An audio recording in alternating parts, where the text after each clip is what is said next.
Hello बच्चा लोग, मैं आदित्य आनंद आपका वेलकम करता हूं रोटेशनल मोशन के लेक्चर नंबर 3 में। और आज अपन बहुत सारे न्यूमेरिकल करने वाले हैं और मोमेंट ऑफ इनर्शिया का parallel axis theorem and perpendicular axis theorem पढ़ने वाले हैं।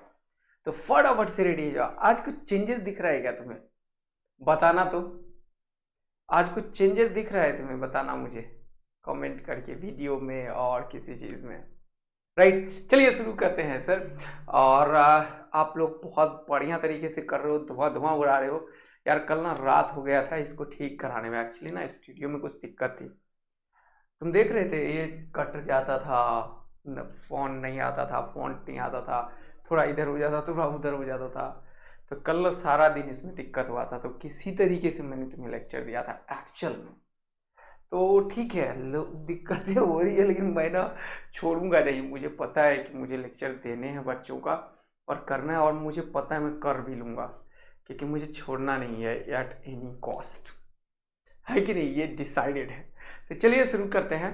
थोड़ा सा अप एंड डाउन आता रहता है, लेकिन जो दिन रात कंसिस्टेंसी से लगा हुआ है ना, वो बिल्कुल कर लेता है। तो मुझे पता है कि इसी तरीके का कंसिस्टेंसी लेक्चर में रिक्वायर्ड है और वो मैं रेडी हूँ पे करने के लिए। चलिए शुरू करते हैं सर। रोटेशनल मोशन का लेक्चर नंबर 3 में आज अपन करने वाले हैं sir calculation of moment of inertia and parallel and perpendicular axis theorem. तो थोड़ा सा हम सबसे पहले रिवीजन कर लेते हैं लास्ट क्लास का। तो ये थ्योरम्स पढ़ने से पहले रिवीजन ऑफ लास्ट क्लास कर लेते हैं, है कि नहीं? Yes sir, revision of last class, revision of last class. Okay, very good. चलिए स्टार्ट करते हैं रिवीजन ऑफ लास्ट क्लास। तो अब आप लोग को समझ में आ रहा होगा कि सर ये तो बहुत ही बढ़िया बात है कि आपने कल बताया था कि अगर कोई डिस्क्रीट मास है किसी एक्सिस से, तो दो तरीके का चीज कल मैंने बताया था। एक डिस्क्रीट मास में क्या होगा और एक कंटिन्यूस मास में क्या होगा। तो अगर किसी एक्सिस से, ये टेढ़ा टेढ़ा हो गया, किसी एक्सिस से, मान लो ये एक्सिस है और इससे परपेंडिकुलरली कोई एक मास है, मान लो ये एक मास है और ये वाला डिस्टेंस सपोज कर लो है r, ये वाला डिस्टेंस सपोज कर लो है r, ये वाला है मास m। तो इस एक्सिस के अबाउट ये ऐसे रोटेट करेगा और इसका जो मोमेंट ऑफ इनर्शिया होगा I, वो कितना होगा? m into r square. m into r square क्या होगा? I is equal to m into r square. बोलो, मजा आया? अब क्वेश्चन ये है कि अगर इसी तरीके से खूब सारा मास हो गया तो सबको क्या करते हैं? टोटल मोमेंट ऑफ इनर्शिया निकालना हो तो सिग्मा मास, इसीलिए हम लिखते हैं एम आई आर आई का होल स्क्वायर। एक बहुत इंपॉर्टेंट है, यह आर क्या है? परपेंडिकुलर डिस्टेंस है, perpendicular distance from axis of rotation, from axis of rotation, है ना? Perpendicular distance from axis of rotation. Very good sir. तो यहां पे क्या लिखते हैं? I is equal to 1 to n।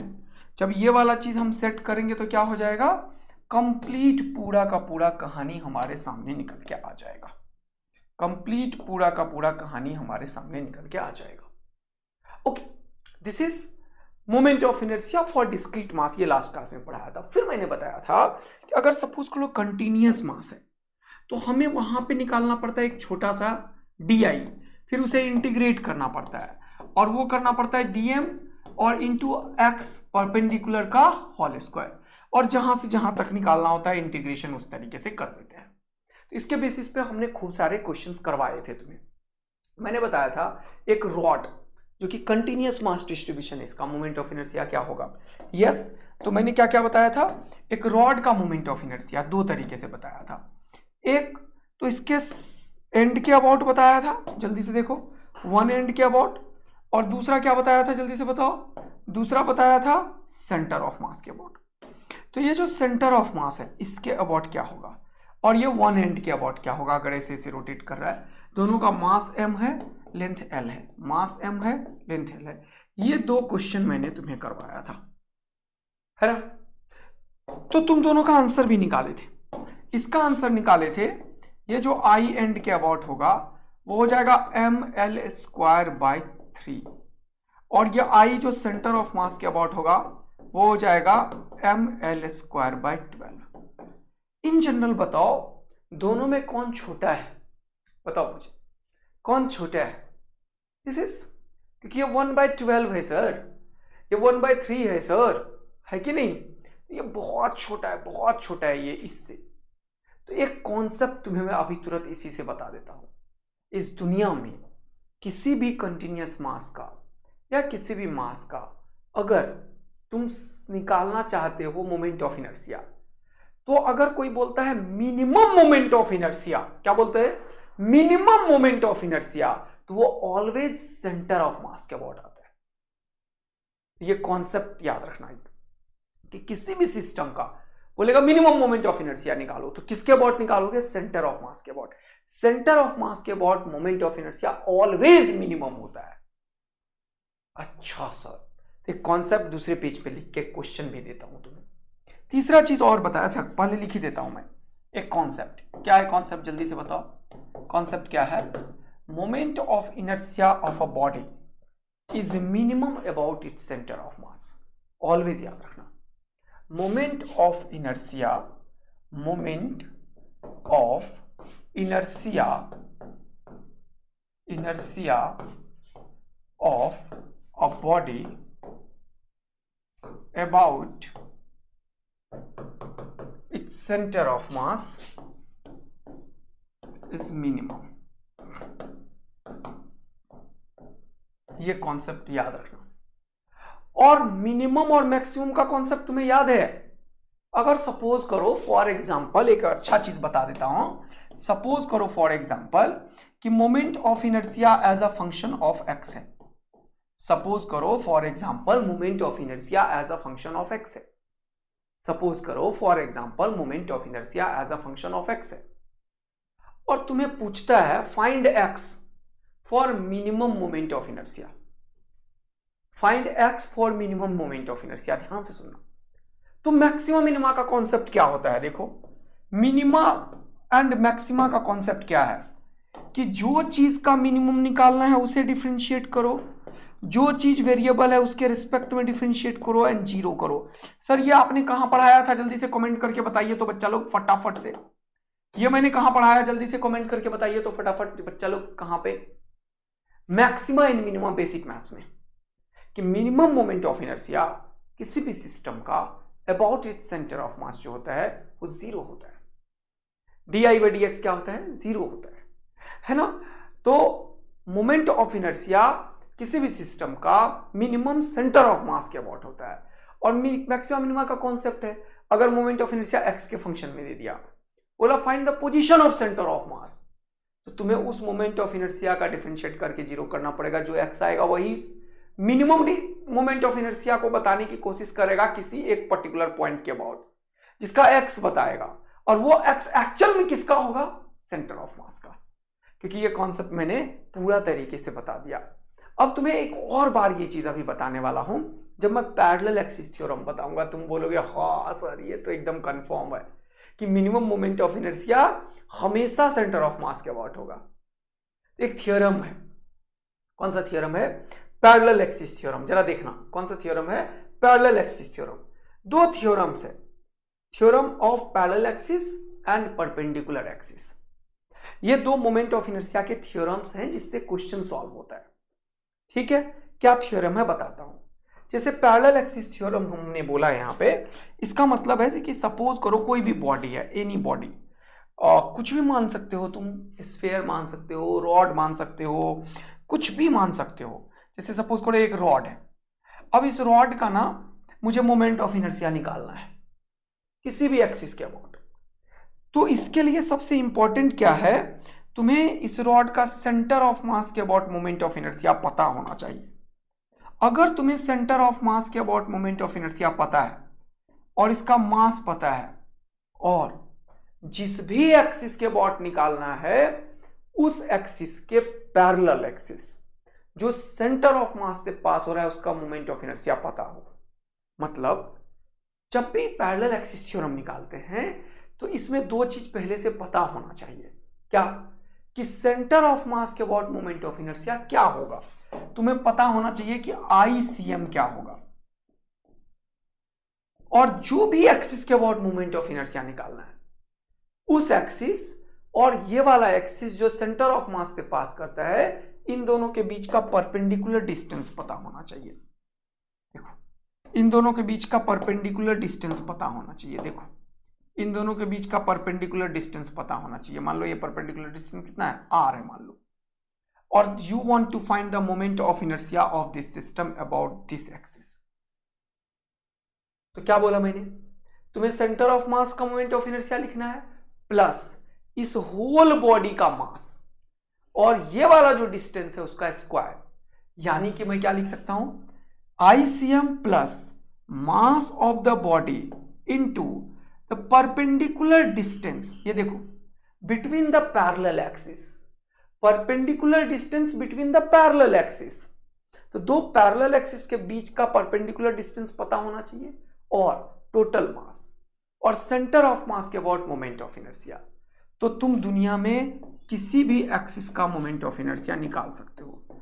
तो मान लो अगर मैंने तुम्हें क्वेश्चन दिया कि बेटा तुम ये एक एक्सिस है, इसके अबाउट मोमेंट ऑफ इनर्शिया निकालो I1, तो तुम ICM लिखोगे प्लस इसका मास लिखोगे और परपेंडिकुलर डिस्टेंस का होल स्क्वायर लिखोगे।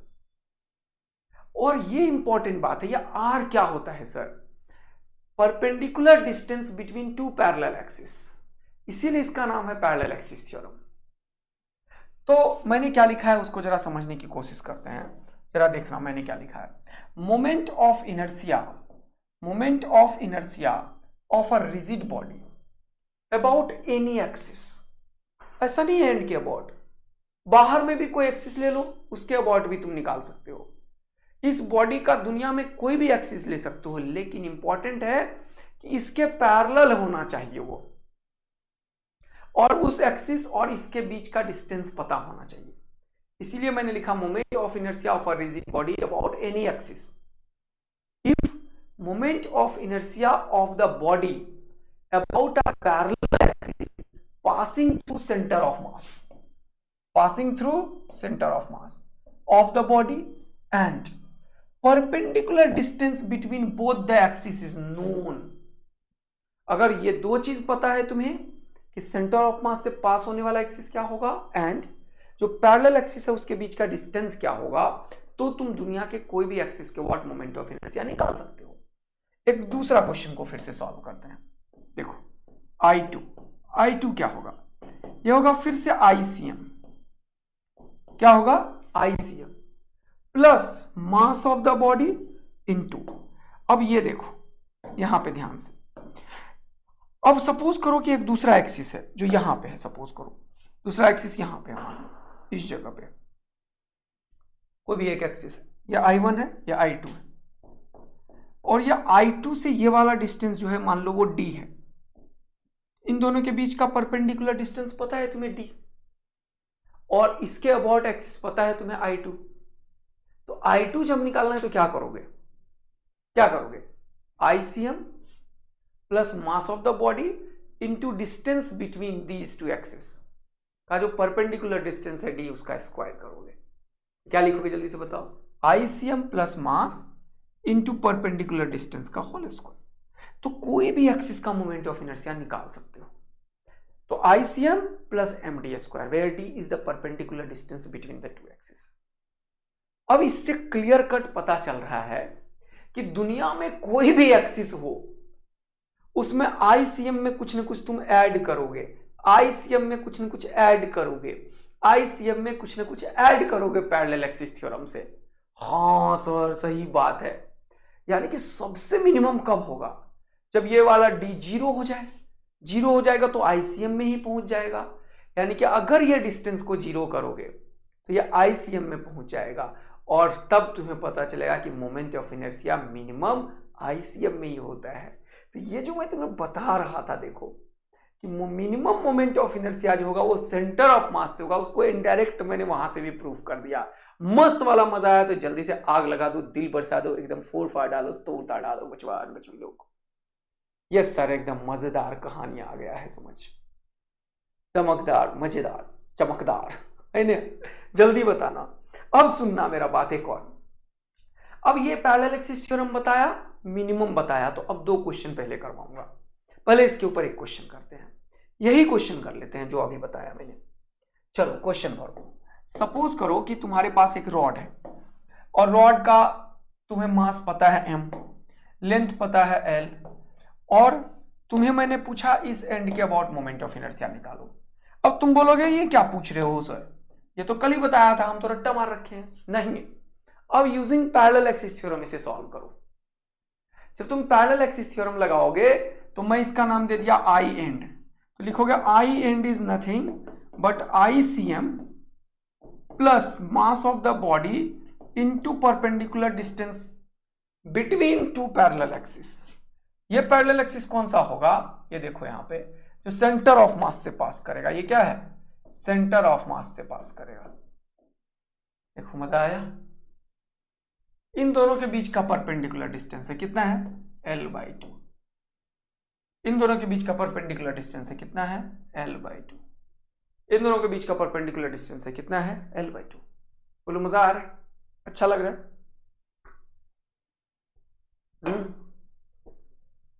तो ये हो जाएगा I end is equal to I centre of mass plus mass into perpendicular distance का होल स्क्वायर।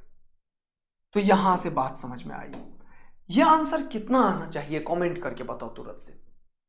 सर कल ही तो बताया है आपने कि किसी भी रॉड का अगर मास m है, लेंथ l है, तो उसके एंड के अबाउट मोमेंट ऑफ इनर्शिया अभी भी लिखा था सर आपने, mL²/3 होता है। ये रिजल्ट आना चाहिए अभी हमारे को। बोलो हाँ है ना, ये रिजल्ट हमें आना चाहिए। इसको सॉल्व करो, वही आएगा। तो आई सेंटर ऑफ मास इसके लिए पता होना चाहिए। आई सेंटर ऑफ मास कितना बताया था मैंने रॉड का, mL²/12। तो यहां पे रखो इसको, ये हो जाएगा mL²/12 प्लस mL²/4। तो इसको जब सॉल्व करोगे तो क्या हो जाएगा, इंटू 3। तो ये हो जाएगा 3mL²/12 और 12, तो 3 + 1 कितना हो गया, 4mL²/12।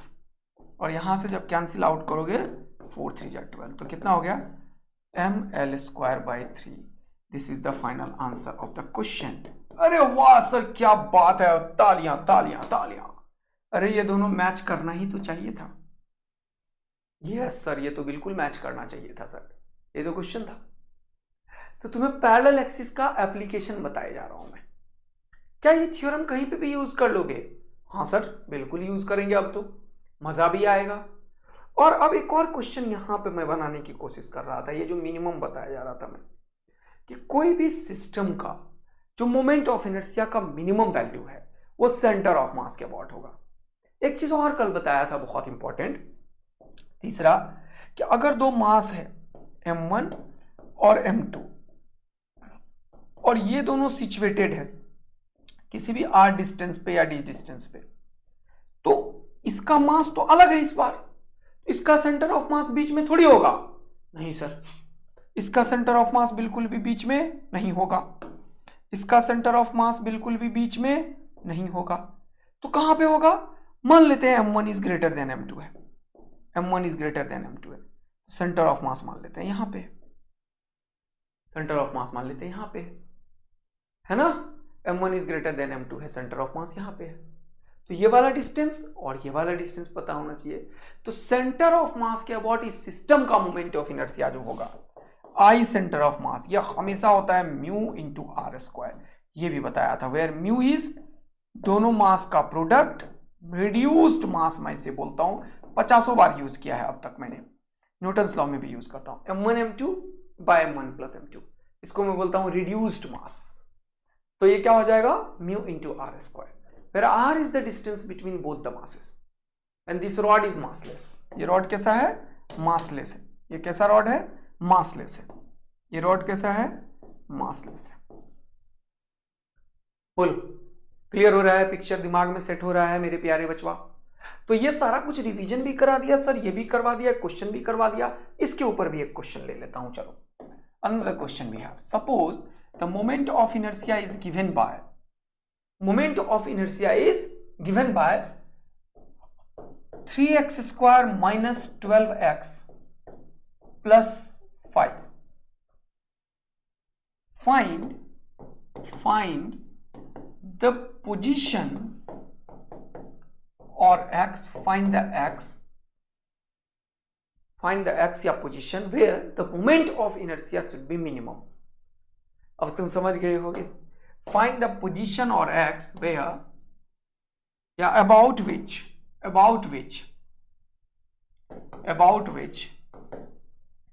moment of inertia is minimum. बोलो मजा आया. Moment of inertia is minimum. Moment of inertia कितना है? मिनिमम है. कितना है? मिनिमम है. अब तुम्हें पता चल गया होगा कि मोमेंट ऑफ इनर्शिया जो है आई का और मिनिमम निकालना है तो ये सेंटर ऑफ मास के अबाउट होगा. तो दूसरा क्वेश्चन भी सेम पूछा जाता है, find the position of centre of mass. तो डायरेक्ट तुम कर सकते थे, ये भी पूछ देगा कोई भी, इसका दूसरा क्वेश्चन भी पूछ सकता है कोई भी, find the position of centre of mass. Position of centre of mass. तो तुम तुरंत समझ जाओगे कि सर ने सिखाया है हमें ऐसे कॉन्सेप्ट में कि मिनिमम मोमेंट ऑफ इनर्शिया जो होता है वो किसके अबाउट होता है? जल्दी बताओ. मिनिमम मोमेंट ऑफ इनर्शिया जो होता है वो किसके अबाउट होता है? जल्दी से बताओ. Minimum moment of inertia sir हमेशा अबाउट सेंटर ऑफ मास के अबाउट होता है. अबाउट सेंटर ऑफ मास होता है. बोलो हाँ है ना. तो अब हमें मिनिमम निकालना, आई का वेरिएबल है एक्स. तो मैंने बताया था फॉर मिनिमा और मैक्सिमा. तो मिनिमा निकालना है तो मिनिमा ही लिखता हूं मैं. अब d i by d x is equal to 0. तो इसको x के रिस्पेक्ट में डिफरेंशिएट किया तो ये हो गया 2x, हो गया 6x. क्या हुआ जल्दी बताओ? 6x.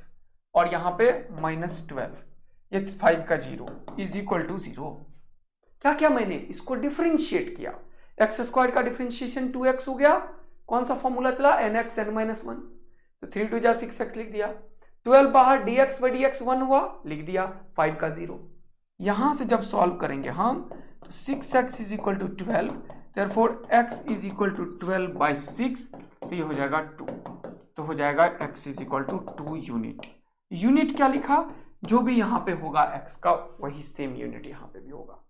देखो कितना शानदार क्वेश्चन है. मोमेंट ऑफ इनर्शिया पे कैसे क्वेश्चन को फ्रेम कर दिया, देख पा रहे हो? 3x square minus 12x plus 5, find the position और x about which moment of inertia is minimum. Done. मजेदार, तबकदार. तो यहां पे हमने पढ़ा सर पैरेलल एक्सिस थ्योरम. अब पैरेलल एक्सिस का फर्दर एप्लीकेशन करेंगे, लेकिन उससे पहले एक थ्योरम और है, वो भी पढ़ ही डालते हैं. पैरेलल एक्सिस थ्योरम के लिए सेंटर ऑफ मास से पास होने वाला एक्सिस के अबाउट मोमेंट ऑफ इनर्शिया पता होना चाहिए.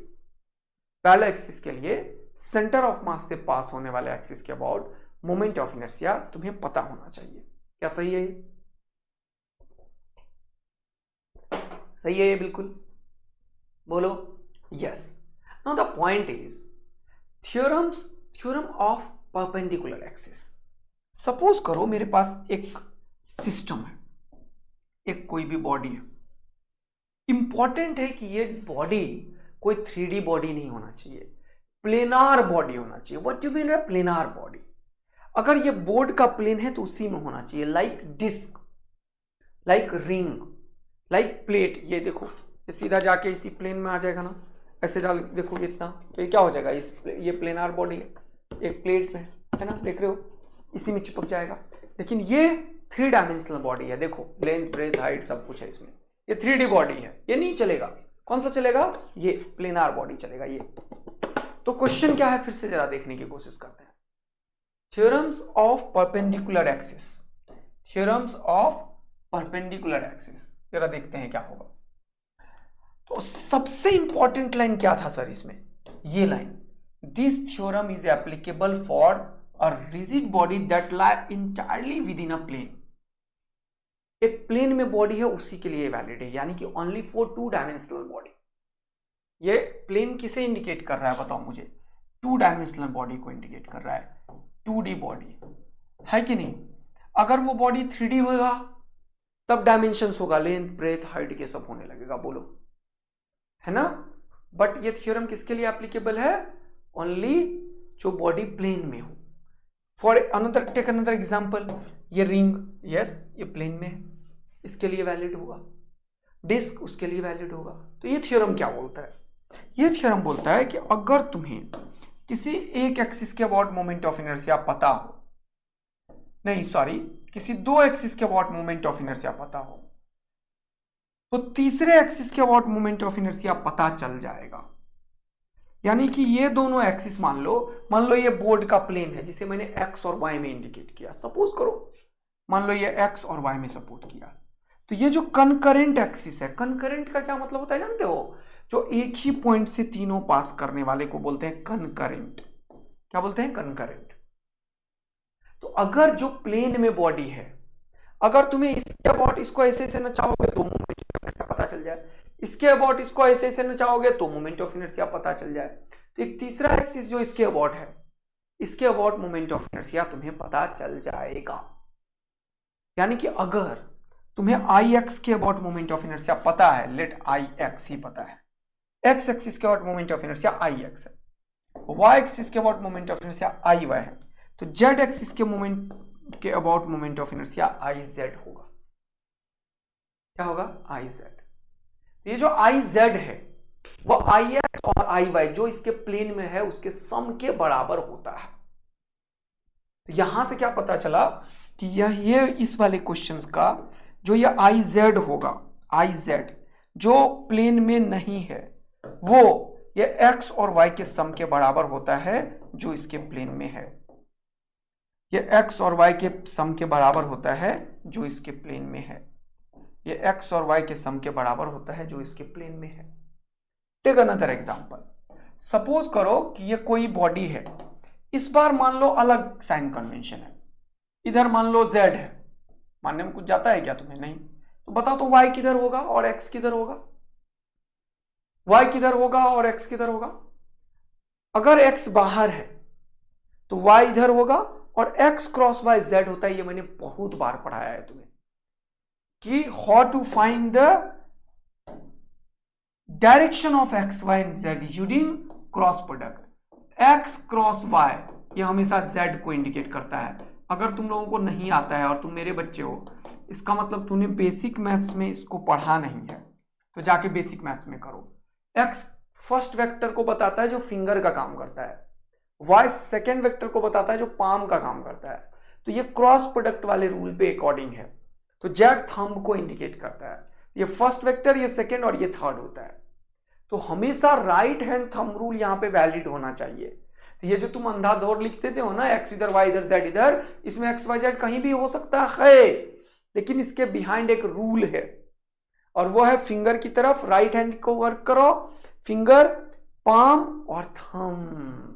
तो इसमें अगर दिक्कत है तो रिवीजन करो जाके, मैंने पढ़ाया है क्रॉस प्रोडक्ट में भी, how to find the direction of cross product.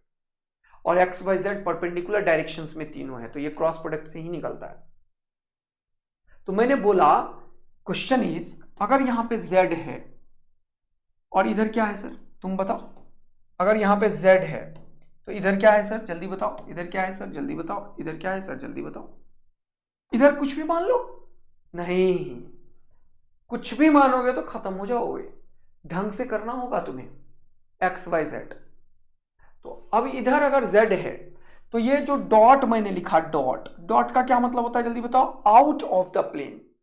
और क्रॉस का मतलब इनसाइड द प्लेन, लिख भी लो।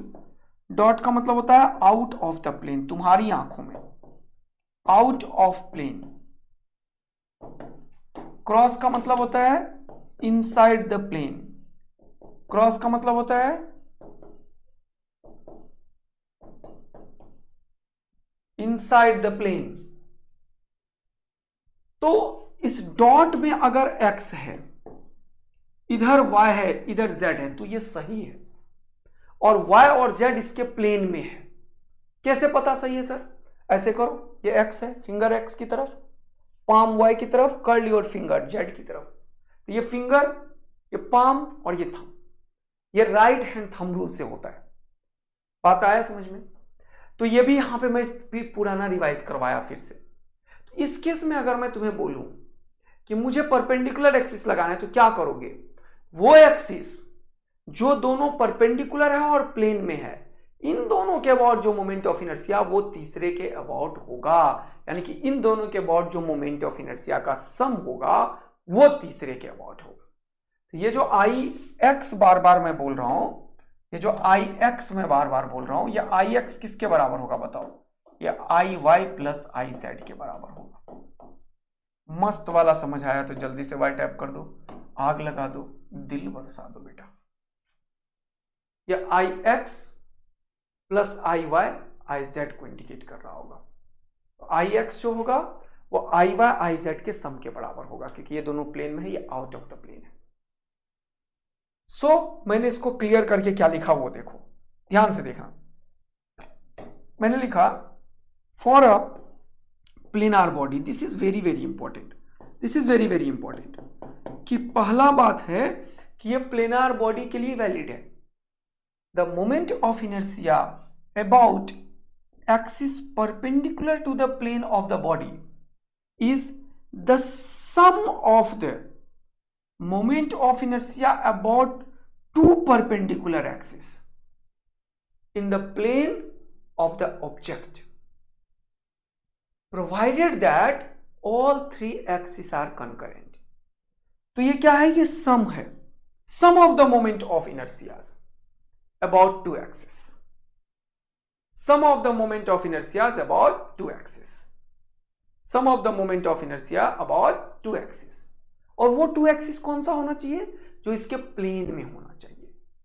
आई y I z, I x y z. कितने लोगों को पूरा बात समझ में आया? जल्दी से एकदम फटाफट से दिल और आग बरसा दो। यस सर, मस्त वाला समझ आया, फटाफट से काम करो ये वाला। यस, तो ये बहुत इंपॉर्टेंट है। एक्स वाई जेड क्या लिखना है, अंधा दौर नहीं करना है। देखो यहाँ z is equal to x plus y है, क्योंकि एक्स और वाई के प्लेन में है। ये यहां पे y और z के प्लेन में डाला है, तो y और z का सम x के बराबर होगा। यानी कि कोई भी दो परपेंडिकुलर एक्सिस के अबाउट अगर मोमेंट ऑफ इनर्शिया पता है, तीसरा एक्सिस जो इन दोनों के परपेंडिकुलर है उसके अबाउट मोमेंट ऑफ इनर्शिया तुम्हें पता चल जाएगा, निकाल लोगे। अब इस पे भी एक दो क्वेश्चन कर लेंगे, है कि नहीं? लेकिन अब सबसे पहले ये दोनों थ्योरम को यूज करने से पहले कुछ और इंपॉर्टेंट चीज मुझे बताने हैं। कौन कौन सा चीज? थोड़ा सा बेसिक चीज जो कल लिख के चला गया था मैं। पहला चीज है moment of inertia of a ring, moment of inertia of a ring about an axis perpendicular to the plane of the ring. तो moment of inertia about the ring निकालना है, किसका? About an axis, about an axis perpendicular to plane of ring. तो plane of यहां पे जो भी लिखूंगा वो लिख दूंगा। अभी रिंग लिख रहा हूं तो रिंग लिख लूंगा। फॉर एग्जाम्पल हमारे पास सपोज करो एक रिंग है, ये रिंग है। और एक और चीज, about an axis perpendicular to the plane of ring and passing through its centre of mass. तो कैसा होगा एक्सिस, जरा बताओ। ये पूरा का पूरा क्या है सर? रिंग है, और रिंग का सेंटर ऑफ मास के अबाउट तुम्हें निकालना है। क्या है? पूरा का पूरा रिंग, और इसका सेंटर ऑफ मास ये है। डॉट या क्रॉस क्यों लिखता हूं मैं? ताकि बताए क्रॉस मतलब इनसाइड द प्लेन, डॉट मतलब आउटसाइड द प्लेन। तुम्हें फील आए इसके प्लेन के परपेंडिकुलर एक्सिस है, ऐसा है एक्सिस, इसीलिए डॉट या क्रॉस यूज करता हूं। तो अगर इस बॉडी का मास सपोज करो m है, और इसका जो रेडियस है सपोज करो r है, इसका मोमेंट ऑफ इनर्शिया इसके बाद क्या होगा, ये क्वेश्चन है मेरा। आया बात समझ में? ऐसे ही अगर मैं एक और क्वेश्चन फ्रेम करूं, देखना ध्यान से, अब तुम लोग देखते चलो। मैं बोलूं कि find the moment of inertia of disc about an axis perpendicular to the plane of the disc and passing through its centre of mass. क्या होगा? डिस्क का मोमेंट ऑफ इनर्शिया निकाल लेंगे। Moment of inertia of disc. Disc कैसा होता है बताओ? पूरा भरा हुआ होता है सर, फील्ड होता है सर, एकदम मस्त वाला, एकदम पूरा कंप्लीटली फील्ड, ऐसा।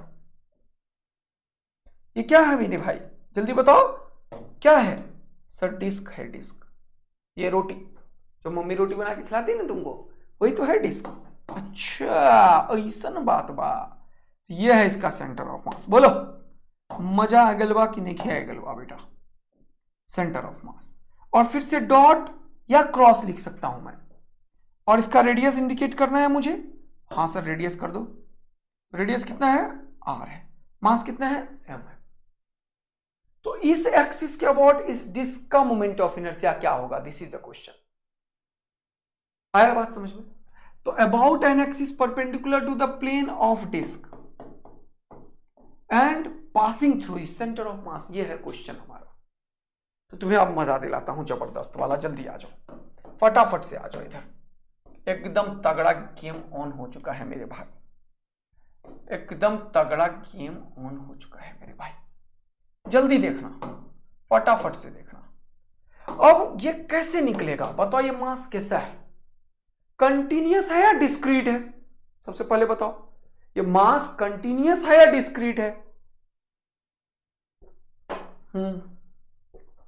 सर ये मास कंटिन्यूअस है। ये मास कैसा है, कंटिन्यूअस मास है सर। तो मैंने क्या किया, एक छोटा सा मास लिया, यहां से एक छोटा सा मास लिया m, या dm लिख लो। अब यहां पे मैंने क्या बताया था, जब कंटिन्यूअस मास है तो इस मास का इस एक्सिस के अबाउट निकालो और फिर इंटीग्रेट करो। तो ये छोटा सा मास है dm, परपेंडिकुलर डिस्टेंस कितना हो गया r, तो छोटा सा di कितना निकलेगा बताओ मुझे, dm इंटू आर का होल स्क्वायर। इसको इंटीग्रेट कर देंगे, रिजल्ट आ जाएगा। तो ओवरऑल इंटीग्रेट करेंगे तो आई रिजल्ट आया इसी एक्सिस के अबाउट, जो इसके प्लेन के परपेंडिकुलर एक्सिस है। बहुत इंपॉर्टेंट लाइन है ये। किसके अबाउट मोमेंट ऑफ इनर्शिया निकालोगे, जो इसके प्लेन में है नहीं, जो इसके परपेंडिकुलर है, जो इसके परपेंडिकुलर है। बोलो इज इट क्लियर, बोलो बोलो बोलो। तो ये डीएम क्या होगा सर, ये डीएम वेरिएबल है। देखो यहां पे छोटा सा मास है DM DM DM DM DM DM DM DM DM DM DM DM DM DM DM DM DM. लेकिन इस हर एक डीएम का जो परपेंडिकुलर डिस्टेंस है वो आर है सर, वो कांस्टेंट है सर, वो आर है और वो कांस्टेंट है। तो आर स्क्वायर इस बार कांस्टेंट है, तो कांस्टेंट ऑलवेज इंटीग्रेशन से बाहर निकल जाता है सर। इसको बाहर निकालिए और इंटीग्रेशन डीएम, तो डीएम का इंटीग्रेशन कितना होगा, total DM DM DM DM DM DM DM DM DM DM DM DM DM, सबको सम करोगे तो कितना मिलेगा, जितना टोटल मास होगा सर। टोटल मास कितना है m, और इंटीग्रेशन क्या बताता है, कंटिन्यूअस सम को। तो इसको कहां से कहां तक इंटीग्रेट करेंगे, 0 से लेके m तक।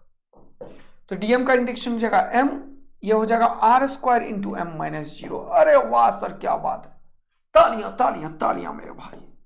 तो आई क्या होगा जल्दी बताओ, m इंटू आर स्क्वायर। आज के बाद से जीवन के अंतिम क्षण तक याद रखना कि मोमेंट ऑफ इनर्शिया एक रिंग का एक एक्सिस जो इसके परपेंडिकुलर है उसके अबाउट एम आर स्क्वायर होता है। यानी कि एक्चुअल में ये आई है, कुछ नया नहीं है, ये क्या आई सी एम है। अरे रिंग का सेंटर ऑफ मास कहां पे होता है, उसके सेंटर पे अगर यूनिफॉर्म है तो। डिस्क का भी सेंटर ऑफ मास सेंटर पे ही होता है, ज्योमेट्रिकल सेंटर पे होता है। स्फीयर का भी ज्योमेट्रिकल सेंटर पे होता है।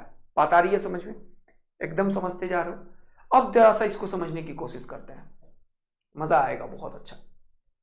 अब एक क्वेश्चन अभी तुरंत कोट कर रहा हूं मैं, लेकिन उससे पहले 2-3 इंपॉर्टेंट चीज बताऊंगा। तो इसको एक क्वेश्चन के थ्रू मैं लेने वाला हूं अभी तुरंत, जो कि नीचे है। ओके क्या है वो, नीचे है। लेकिन अभी सर एक चीज आप बताने वाले हो, एक अगला तगड़ा कॉन्सेप्ट। देखो अगला तगड़ा कॉन्सेप्ट जरा देखो। अगर ये कोई रिंग है, अभी मैंने बताया रिंग के सेंटर के अबाउट एक एक्सिस जो कि परपेंडिकुलर है, इसका मास m है, रेडियस r है, तो इसका मोमेंट ऑफ इनर्शिया इस एक्सिस के अबाउट कितना होगा, कितना होगा इस एक्सिस के अबाउट। सर अभी तो पढ़ाया था m इंटू आर स्क्वायर, अभी तो पढ़ाया था sir m into r square, यानी कि टोटल मास और इस सेंटर से डिस्टेंस।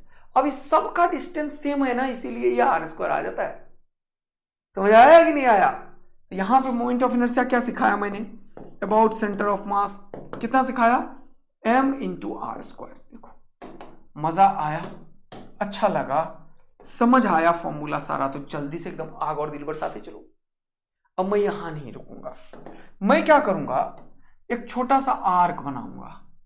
मैं क्या करूंगा, एक छोटा सा आर्क बनाऊंगा और मैं इसी का मास दे दिया m। अब बताओ इसका सेंटर ऑफ मास जो है ये रेडियस मान लिया, इसका बना दिया, ये इसका क्या हो जाएगा? सेंटर ऑफ मास हो जाएगा, सेंटर ऑफ मास। और ये क्या है? आर्क है, ऐसे ऐसे ऐसे ऐसे ऐसे आर्क इतना ही छोटा है। कोई भी एंगल बना रहा है, एंगल में मानना चाहते हो, मान लो 60 डिग्री बना रहा है, 60 डिग्री, और तुम्हें इस एक्सिस के अबाउट निकालना है मोमेंट ऑफ इनर्शिया। टक टक टक टक नाचेगा, ये निकलेगा मोमेंट ऑफ इनर्शिया। हाँ सर बिल्कुल, इसको कौन रोकने वाला है? कोई नहीं रोकने वाला है, क्योंकि मोमेंट ऑफ इनर्शिया है। तो यहां से ये जो 60 डिग्री पे है टोटल एंगल, इसका कोई यूज नहीं है अगर मास पूरा दे दिया किसी ने तो। अब मास तो सर दिया हुआ है, सही बात है, और रेडियस कितना है? r मान लेते हैं। तो इस मास का भी डिस्टेंस आ रही है, इस मास का भी डिस्टेंस आ रही है, इस मास का भी डिस्टेंस आ रही है, इस मास का भी डिस्टेंस आ रही है, इस मास का भी डिस्टेंस आ रही है। सबको सम करोगे क्या करोगे? dm into r square, dm into r square, dm into r square, और सबका सम तो क्या निकलेगा जल्दी बताओ? m into r square. अरे वाह सर क्या बात है, जबरदस्त, तालियां तो यहां होनी चाहिए, क्योंकि एम आर स्क्वायर इतना पावरफुल है कि किसी भी रिंग टाइप के शेप का, चाहे वो आर्क में हो, क्वार्टर आर्क हो, हाफ सेमी सर्कल हो, अगर उसके सेंटर के अबाउट बोलता है निकालने और परपेंडिकुलर एक्सिस के अबाउट, तो हमेशा आंसर एम आर स्क्वायर होता है, चाहे फोटो कैसा भी, चाहे यहां से शुरू करके ऐसे घुमा के यहां पे ले आए। मास एम है, रेडियस आर है, तो centre of moment of inertia हमेशा परपेंडिकुलर एक्सिस के अबाउट एम आर स्क्वायर होगा। ये बहुत इंपॉर्टेंट कॉन्सेप्ट हमने डिस्कस किया तुमसे। सी है, अगर मैं यहां पे देखूं, ऐसे है, ऐसे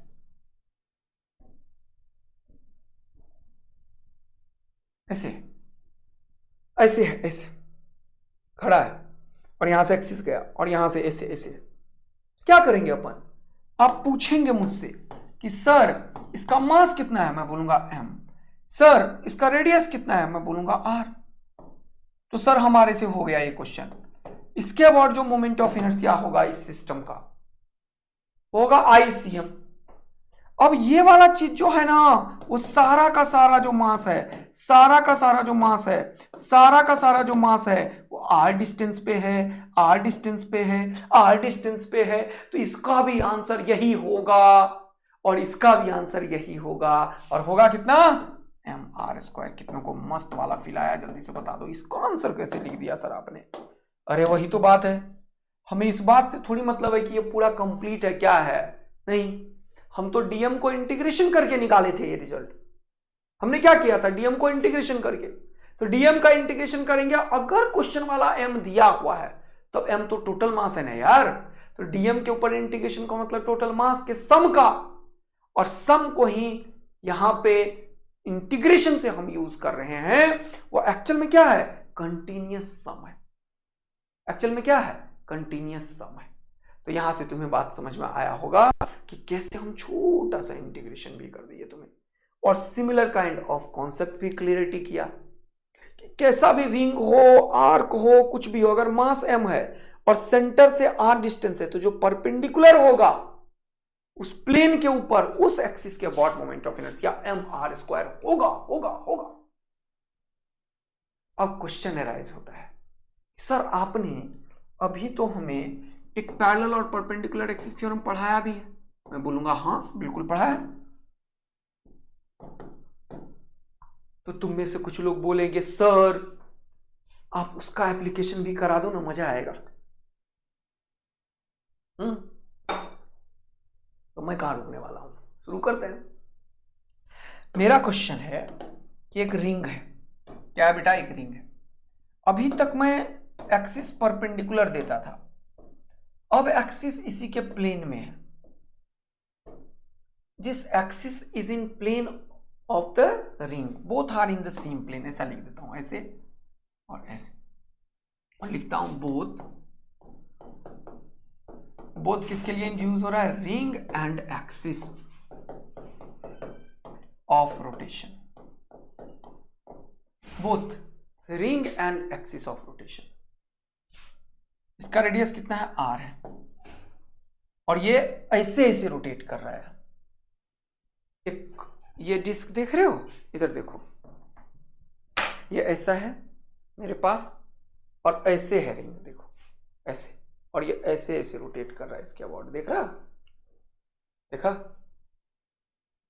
ये ऐसे रोटेट कर रहा है। Okay sir, no problem. तो ये इसके प्लेन में है, तो अब ये कैसे निकलेगा क्वेश्चन, जरा बताओ। परपेंडिकुलर एक्सिस थ्योरम से निकलेगा sir. Perpendicular axis theorem 2D 3D दोनों के लिए वैलिड है, लेकिन पैरेलल एक्सिस थ्योरम सिर्फ और सिर्फ 2D के लिए ही वैलिड है। तो रिंग के लिए अब हमें क्या करना पड़ेगा? हमें ऐसा ही सिमिलर काइंड ऑफ एक और एक्सिस ड्रॉ करना पड़ेगा। अब इस रिंग को तुम इस एक्सिस के अबाउट घुमाओ, ऐसे ऐसे ऐसे, या इसको इसके अबाउट घुमाओ, कोई फर्क पड़ेगा क्या? नहीं, क्योंकि ये सिमेट्रिकल एक्सिस है, और इवन सेंटर से पास होने वाला जितने भी एक्सिस होंगे उन सब के about same moment of inertia आएगा, क्योंकि सब के ऊपर में जितना मास है उतना ही मास यहां पे है। जिस तरीके का मास डिस्ट्रीब्यूशन है वही यहां पे है। तो यहां पे क्या होगा वो देखना, इसका मास है m, रेडियस है r, और ये है हमारा सेंटर।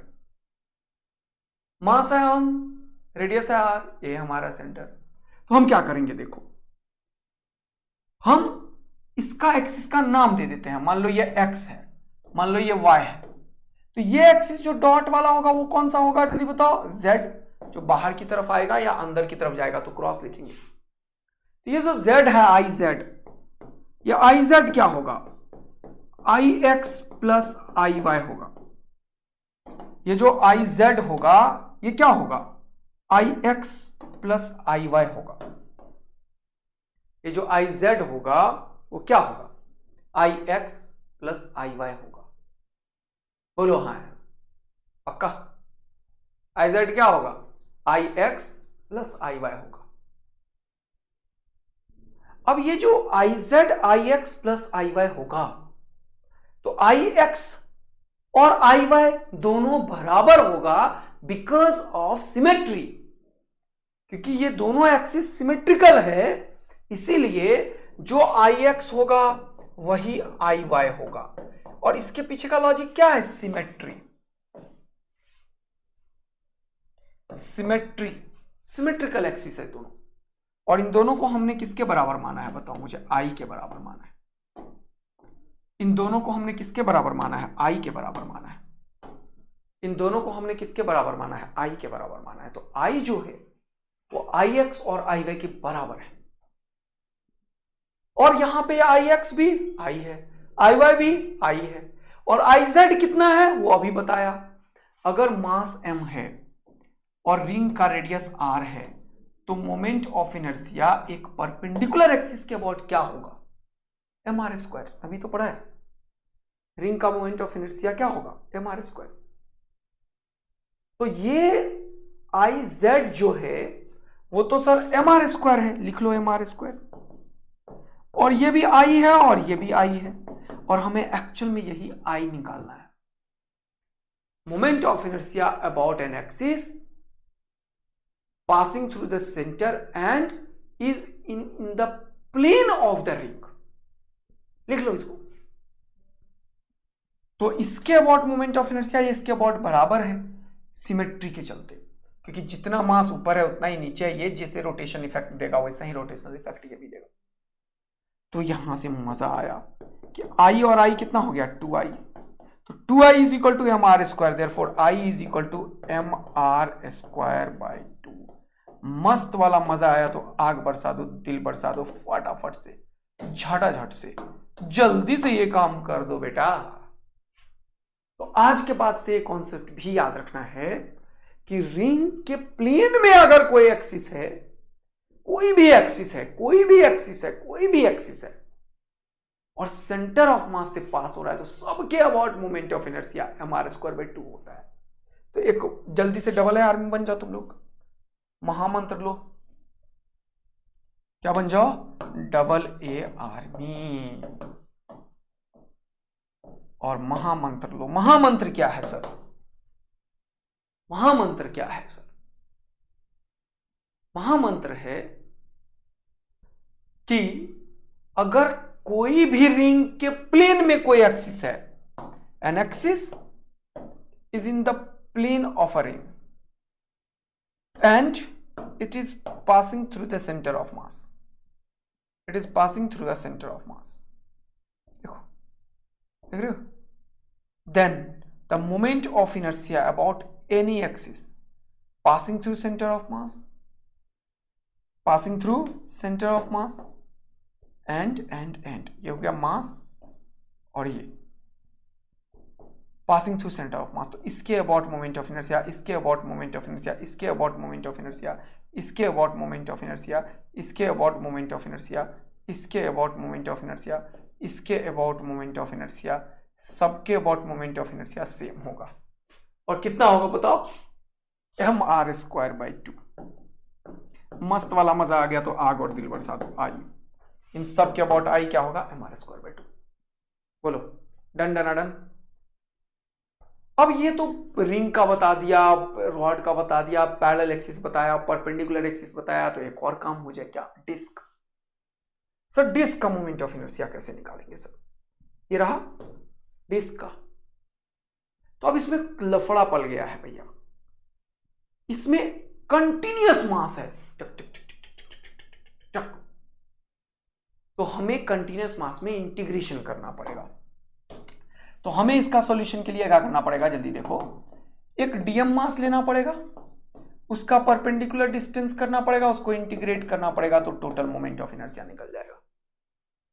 अब यहां से हम क्या करते हैं, एक्स डिस्टेंस पे एक डीएक्स विड्थ का एलिमेंट लेते हैं, जरा देखना आप, तुम्हें मजेदार कहानी सिखाता हूं।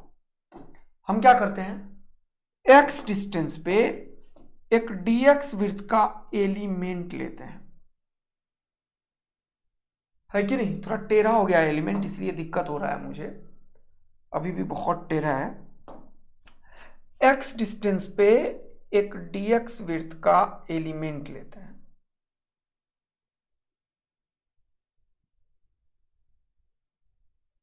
ये रहा एलिमेंट, एक्स विड्थ पे, एक्स डिस्टेंस पे dx विड्थ का हमने क्या कर दिया, एक एलिमेंट ले लिया। देखो जल्दी से, ये dx है, ये कितना विड्थ है, dx विड्थ है इसका।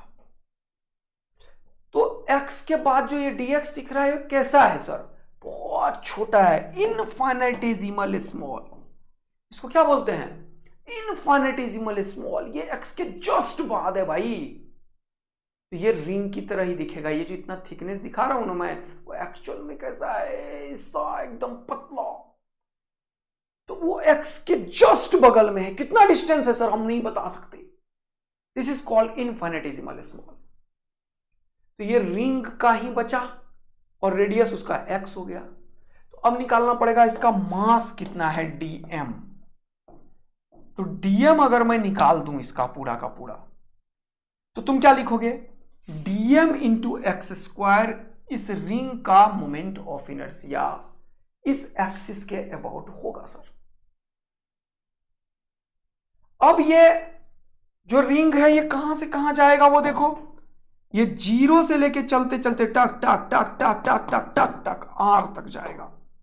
अगर मैं इस रिंग को जीरो से लेके आर तक घुमाता चला जाऊं, घुमाता चला जाऊं, घुमाता चला जाऊं, घुमाता चला जाऊं, घुमाता चला जाऊं, घुमाता चला जाऊं, घुमाता चला जाऊं, तो कंप्लीट डिस्क बना देगा। बोलो हाँ या ना, हाँ सर। तो जीरो से अगर आर तक इसको मैं घुमाऊं, मतलब लिमिट दूं, तो ये जो रिजल्ट होगा वो टोटल डिस्क का मोमेंट ऑफ इनर्शिया निकाल के दे देगा, about an axis perpendicular to the plane of the disk and passing through its center of mass. But again the point is, what is the value of dm? dm कैसे निकालेंगे? तो यहां पे हम use करते हैं सिग्मा। क्या use करते हैं? Sigma, surface mass distribution. Surface mass density या डिस्ट्रीब्यूशन। सिग्मा क्या होगा, मास बाय एरिया या छोटा मास बाय छोटा एरिया। बोलो। अब ये देखो, अगर मुझे डीएम निकालना है तो मैं क्या लिखूंगा, सिग्मा इंटू डी है। अब बचा सिग्मा क्या है, तो ये है सिग्मा। डीए क्या है, वो इसका एरिया निकालना पड़ेगा, क्योंकि ये मास डिस्क का किसमें है, एरिया में है। अब इस छुटकी का एरिया क्या होगा, इसको काट के खोल दो। काट के खोलोगे तो ऐसा दिखेगा, बोलो दिखेगा ही नहीं दिखेगा, यहां से काटो और इसको खोल दो, ऐसा ही दिखेगा ना। अब ये एक्स रेडियस है, तो ये पेरिफेरी कितने का हुआ बताओ तो, 2πx। उसी को तो खोला है तुमने। अगर रेडियस x है तो ये जो पेरिफेरी होते हैं, सरकमफ्रेंस ऑफ द रिंग, ये 2πx होगा। अब तुम लोग सोच रहे होगे कि ये बाहर वाले का थोड़ा ज्यादा होगा, लेकिन कितना ज्यादा होगा, इनफाइनेटिसिमल स्मॉल, इसीलिए हम वही लिए हैं। और ये जो विड्थ होगा वो कितना होगा, ये चौड़ाई dx, तो ये लिखना पड़ेगा हमें dx। तो ये एक्चुअल में एक रेक्टेंगुलर फॉर्मेशन होता है। इसका जो एरिया होता है वो होता है लेंथ इंटू विड्थ, तो ये होता है 2πx dx। देख रहे हो क्या क्या मजा दिला रहा हूं मैं तुम्हें। तो सिग्मा का वैल्यू पता है m/a और एरिया का पता है 2πx dx। इन दोनों का वैल्यू जब हम डीएम में रखेंगे तो डीएम का वैल्यू हो जाएगा इंटीग्रेशन 0 से r, सिग्मा का वैल्यू m/a लिख दो। ए कितना होगा, इसका टोटल एरिया πr² लिखो, और डीए का वैल्यू 2πx dx लिखो, 2πx dx। और ये लिखा और ये x² अभी बचा हुआ है, तो ये अच्छा नहीं हुआ, जगह खिचड़ी पका देगा, तुम गलती कर दोगे। तो बेटर क्या है, थोड़ा सा जगह इधर करके लिख लेता हूं आई। तो डीएम में क्या है, सिग्मा, सिग्मा क्या है m/a, तो लिख देता हूं m/a। और डीए क्या है 2πx dx, लिख देता हूं 2πx dx। अब ये ए का वैल्यू कितना है वो भी लिख देता हूं। ए क्या है, एरिया, किसका एरिया, बड़ा वाला एरिया। ये क्या है, रिंग, रिंग का एरिया क्या होगा, πr²। आर कितना है, आर ही है, πr² लिखो। तो ये जो मास लिखूंगा मैं यहां पे, तो 2π कांस्टेंट है, m कांस्टेंट है, πr कांस्टेंट है, बाहर कर दो। तो 2π कांस्टेंट है, m कांस्टेंट है, नीचे वाला π कांस्टेंट है, r² कांस्टेंट है, बाहर कर लो। बचा क्या, x dx, और यहां क्या बचा, x², और इसको इंटीग्रेशन करना है 0 से r। तो ax² और x कितना हो गया, x³।